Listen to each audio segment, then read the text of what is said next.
ഇന്ന് ഈ വന്യ ആചാര്യന്റെ ഓർമ്മയെ പുരസ്കരിച്ച് നൽകുന്ന അവാർഡ് സ്വീകരിക്കുന്നത് ഇടുക്കിയിലെ ഒരു ശമാശനാണ്. ഇത് നൽകുന്നത് ഇടുക്കിയിലെ ഒരു മെത്രാച്ചനാണ്. അതുകൊണ്ട് തന്നെ ഒരു ഇടുക്കിക്കാരൻ എഴുതിയ നോവലിൽ പറയുന്ന ഒന്ന് രണ്ട് വരികളൊന്ന് ഞാൻ വായിക്കാം. ഈ സമീപകാലത്ത് ഇറങ്ങിയ ഒരു നോവലുണ്ട്, കമ്പിളി കണ്ടത്തെ കൽഭരണികൾ. ബാബു എബ്രഹാമിന്റെ നോവലാണ്. അയാൾ ഇടുക്കിയില് അയാളുടെ ബാല്യകാലത്ത് അനുഭവിച്ച ദുരിതപൂർണമായ ജീവിതം അയാളിപ്പോൾ ഫ്രാൻസിലിരുന്ന് ഓർത്തെടുത്ത് എഴുതിയ മനോഹരമായ നോവൽ, നന്നായി വായിക്കപ്പെടുന്ന ഒന്ന്. ആ നോവലിലുടനീളം സൂക്ഷ്മമായി പരിശോധിച്ചാൽ ഒരുപക്ഷെ ഒരു പുരോഹിത സ്ഥാനത്ത് നിന്ന് ആ നോവൽ വായിച്ചതുകൊണ്ടാവും വ്യത്യസ്തരായ നിരവധി പുരോഹിതന്മാരെ ആ നോവലിൽ അദ്ദേഹം പരിചയപ്പെട്ടു.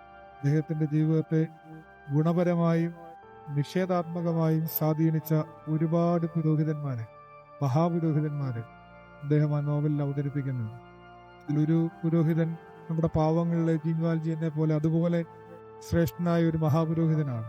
മർത്തോമായിലെ ഗീവർഗീസ് മാർ അത്തനേഷ്യസ് മെത്രാപ്പൊലീത്തയാണ് അദ്ദേഹം അവിടെ സൂചിപ്പിച്ചത്.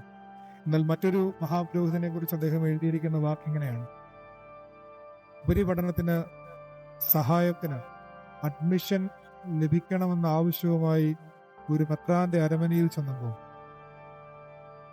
പറഞ്ഞ വാക്കുകളിൽ ഒരു വരി മാത്രമേ ഞാൻ വായിക്കുന്നുള്ളൂ. മുന്നിലിട്ടിരിക്കുന്ന കസേരകളിൽ ഒന്നിരിക്കാൻ പോലും അദ്ദേഹം എന്നോട് പറഞ്ഞു. ഇന്നത് ഓർക്കുമ്പോൾ ജന്മത്വത്തിന്റെ മറ്റൊരു പ്രകടനമായിരിക്കും അതെന്ന ബോധ്യം എനിക്കുണ്ട്. അദ്ദേഹം കാണിച്ച പിതൃവാത്സല്യം അത് ഇൻവേർട്ടഡ് കോമയിലാണ്. ഭക്ഷണം കഴിച്ചിട്ടേ പോകാവൂ എന്നൊക്കെ അദ്ദേഹം പറയുന്നുണ്ട്, കൽപ്പിക്കുന്നുണ്ട്. അദ്ദേഹം കാണിച്ച പിതൃവാത്സല്യം ക്രൈസ്തവ മൂല്യങ്ങൾ അന്യമായ പ്രാകൃതനായ ഒരു മാടമ്പിയുടേതായിരുന്നു എന്നയാൾ ആ നോവലിൽ എഴുതിയിട്ടുണ്ട്.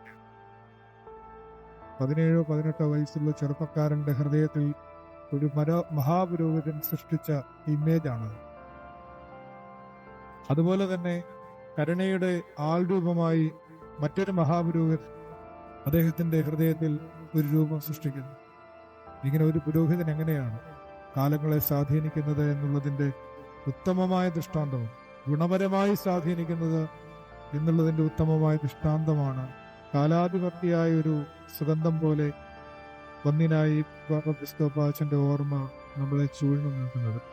ഈ സുഗന്ധം നമ്മുടെ ഉൾപ്രേരണകളെ കുറെ കൂടി നന്നായി നമ്മുടെ ആഴമേറ്റുന്ന തരത്തിൽ നമ്മുടെ ജീവിതത്തെ നോക്കിക്കാണാൻ നമ്മളെ സഹായിക്കട്ടെ എന്ന് പ്രാർത്ഥിക്കുന്നു. ദൈവം അനുഗ്രഹിക്കട്ടെ.